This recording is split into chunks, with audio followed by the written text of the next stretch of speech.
I'll start with a confession. I've never played a Pokemon game before. I guess I was too old when the fad kicked off, and I was only aware of it because of the hype surrounding the release of each new game in the franchise.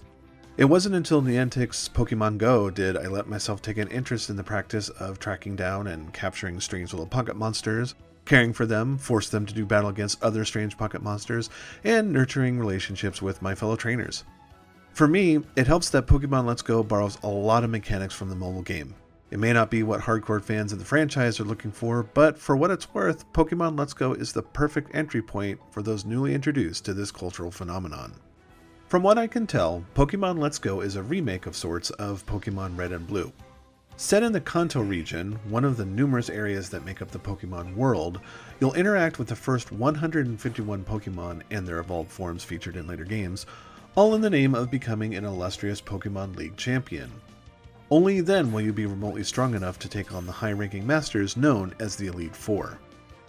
The game comes in two flavors, Eevee and Pikachu, and what that really means is choosing which of these adorable franchise ambassadors will be your buddy throughout the adventure. Instead of being stuffed inside a Pokeball, they'll actually hang out with you and learn unique skills, interact with other Pokemon across the map, and generally act as cute as possible. Your buddy Pokemon adores you, and there's a fun, non-essential minigame dedicated to lavishing it with attention. These moments are never not adorable, and further advances the truth that Eevee really is the most adorable Pokemon.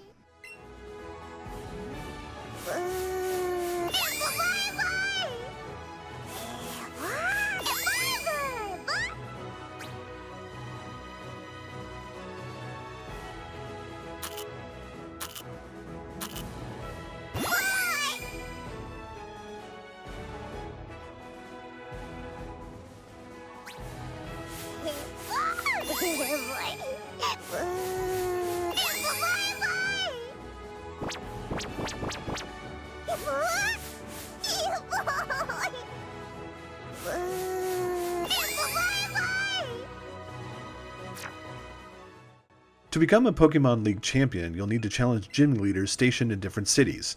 These gyms have admission requirements, such as having a specific type of Pokemon or logging a certain number of them in your Pokédex. And even then, you'll have to take on the gym leader's friendly minions before heading into the main event. The best way to meet these requirements is simply wandering around and collecting wild Pokemon as they appear and build your own battle party. Catching Pokemon works the same way as it does in Pokemon Go, by tossing a Pokeball at the monster until it gets caught. Higher level Pokemon can break out of the Pokeball and even run away if they're not calmed using an assortment of candies that slow their erratic movements and make them more docile. Along the way, you'll come across other Pokemon trainers itching for a fight. These are perfect opportunities to test out your party's abilities and help them grow more powerful. Battles are turn-based affairs where each trainer takes turns attacking each other's Pokemon until one of them faints. They don't die. You'll gain experience points for the entire party of Pokemon, making them stronger and faster, as well as capable of learning new techniques on their own. They may even spontaneously evolve into their more powerful forms. These skirmishes also give you a nice wad of cash to spend on healing items, extra Pokeballs, and special buffs that can boost a creature's speed, attack power, defense, and such. Eventually, you'll run into the goons that make up Team Rocket, the closest thing to an antagonist in the game. Team Rocket wants to use Pokemon for evil and profit, and will do anything to get what they want and make it a point to challenge you to duels whenever they can. The faces of this organization are Jesse and James, a pair of goofy dimwits who act and talk tough but just can't seem to seal the deal, running away with their tails tucked in between their legs when you defeat them.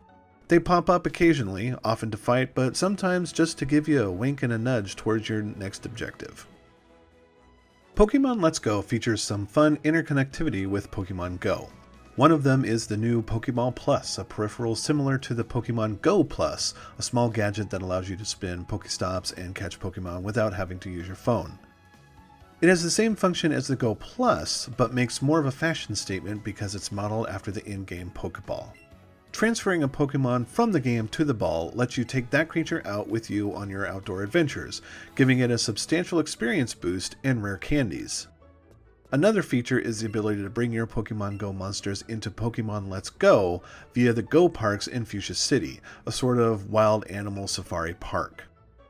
Although you're only limited to choosing from Gen 1 Pokemon and you can't get them back after a transfer, You do get a mystery box item for Pokemon Go that summons the Meltan, a brand new Pokemon, to your location for 30 minutes.